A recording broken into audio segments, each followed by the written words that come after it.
మనం ఏదైనా అనేసేయచ్చు, పవన్ కళ్యాణ్ ఏదైనా అనేసేయచ్చు, వాళ్ళు మటుకు మనం ఏదైనా అంటే మటుకు నేను నా కులం నా ప్రాంతం మటుకు అలా ఎలా కుదురుద్దే?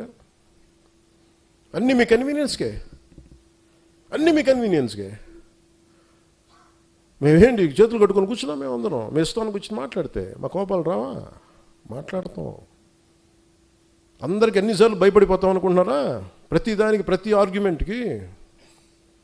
ఏ ఆర్గ్యుమెంట్ ఇదే చెప్తున్నాను, ఇలా భయపెడదాం అనుకునే వాళ్ళకి చెప్తున్నాను కదా. వైఎస్ రాజశేఖర రెడ్డి గారు బతికున్నప్పుడు, ముఖ్యమంత్రిగా ఉన్నప్పుడు తిరిగి ఆయన రెండోసారి ముఖ్యమంత్రి అయినప్పుడు అక్కడే ఉన్నాం, ఎక్కడ పారిపోవాలి అక్కడే ఉన్నాం. అంత తెగించున్నాను పాలిటిక్స్లో, గుర్తుపెట్టుకోండి. మీరు కూర్చోబెట్టి మీ కన్వీనియంట్ ఆర్గ్యుమెంట్స్ తీసుకొచ్చి ఇలా మాట్లాడితే జనసేనని హ్యాండిల్ చేయాలి ఎంత తెగించి వచ్చానంటే నాకు ఎంత తెగింపు ఉంటుందో మీరు ఎంత ఊహించుకుని తక్కువ వద్దు, గుర్తుపెట్టుకోండి. మీకు ఎంత యుద్ధం కావాలి అంటే నువ్వు కోరుకున్నంత యుద్ధం ఇవ్వగలవు, అది నీ కెపాసిటీ. నువ్వు ఎంత చేస్తే నేను ఇంత చేస్తాను, నువ్వు అంత అంటే అంత, నువ్వు ఎంత అంటే అంత.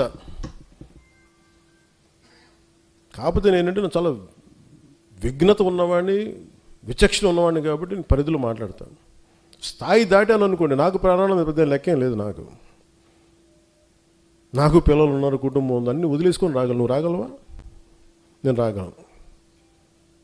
పోగొట్టు కూడా నాకు ఇంత ఉంది, అన్నీ పోగొట్టు కూడా సిద్ధంగా ఉండే పాలిటిక్స్కి వచ్చాను. మీరు రాగలరా? నన్ను విమర్శించేవాళ్ళు మీరు రాగలరా? నేను రెడీ దానికి. మీరు ఎక్కడ ఎలాంటి గొడవలు పెట్టుకుంటారో చెప్పండి, నేను రెడీ దానికి. మీ క్వశ్చన్ చాయిస్ మీకే ఇస్తున్నాను, అంతేగాని నన్ను రెచ్చగొట్టేయకండి అందరినీ.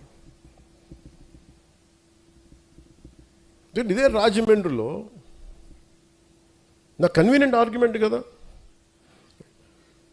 అంటే ఈరోజు టాపిక్ ఎందుకు తీసుకున్నానంటే, విశ్లేషకుడు గురించి ఎందుకు తీసుకున్నానంటే, జగన్ అనే ఒక వ్యక్తి ఆయన జైలుకి వెళ్ళిపోతే పవన్కి ఏదో మరి వాళ్ళ పిచ్చి లాజిక్ ఏంటో నాకు అర్థం కాదు, కానీ ఆ తెలివితేటలు నాకు అర్థం కాదు. కానీ మరి అలాంటప్పుడు అదే తెలివితేటలు దాన్నే బేస్ చేసుకుని చంద్రబాబు గారు జైల్లో ఉన్నారు కాబట్టి రైట్ టైంలో పాలిటిక్స్ మనం ఇప్పుడు వెళ్ళిపోదాం, ముఖ్యమంత్రి అయిపోవచ్చు అనుకోవచ్చు కదా.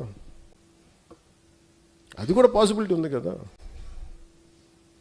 అలా అనుకుంటే అయిపోతావా? అలా అనుకుంటే జరిగిపోతే ఏమో అన్నీ నువ్వు జరగచ్చు, జరగకపోవచ్చు, but that is not my value based కదా. నా మోరల్ ఫైబర్ వర్క్ అది కాదు, నా మోరల్ ఫ్రేమ్ వర్క్ అయితే అది కాదు. ధైర్యంగా నిలబడి మాట్లాడి శత్రువు బలంగా ఉన్నప్పుడు కొడతాను నేను, గుర్తుపెట్టుకోండి. శత్రువు బలహీనంగా ఉన్నప్పుడు నేను కొడను, బలంగా ఉన్నప్పుడు నేను బలంగా కొడతాను. అంతేగాని నేను కూర్చోబెట్టి నువ్వు బలహీనంగా ఉండి నీకు జబ్బు వచ్చినప్పుడు తోసినట్లు, నువ్వు బాగా ఆరోగ్యం పుంజుకో, బాగా బలంగా పెరుగు, అప్పుడు కొడతాను నేను. అందుకని మీరు ఇవన్నీ కూర్చోబెట్టి నా దగ్గర వచ్చాయి. అలాగే టీవీ ఛానల్స్ కొన్ని ఉన్నాయి, మీరు 2-3 ఆర్టికల్స్ వేస్తారు, వెంటనే నేను ఈరోజు చెప్తున్నాను అలాంటి అన్ని టీవీ ఛానల్స్ కానీ కొంతమంది certain websites, certain social media handles, మీరందరూ ప్రభావితం చేసే స్థాయిలో మీరు ఉన్నారనుకున్నారు కాబట్టి మేము కూడా మీకు ఎదురుదాడి చేస్తాం, గుర్తుపెట్టుకోండి. మీరు మమ్మల్ని వ్యక్తిగతంగా అంటే మేము కూడా మిమ్మల్ని అంతే ఈక్వల్ అండ్ ఆపోజిట్ అని చెప్పాను కదా.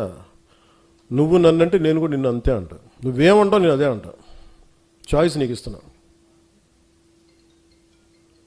ఎందుకంటే సహనం, మితిమీరిన సహనం చేతకంతనం అయిపోతుంది.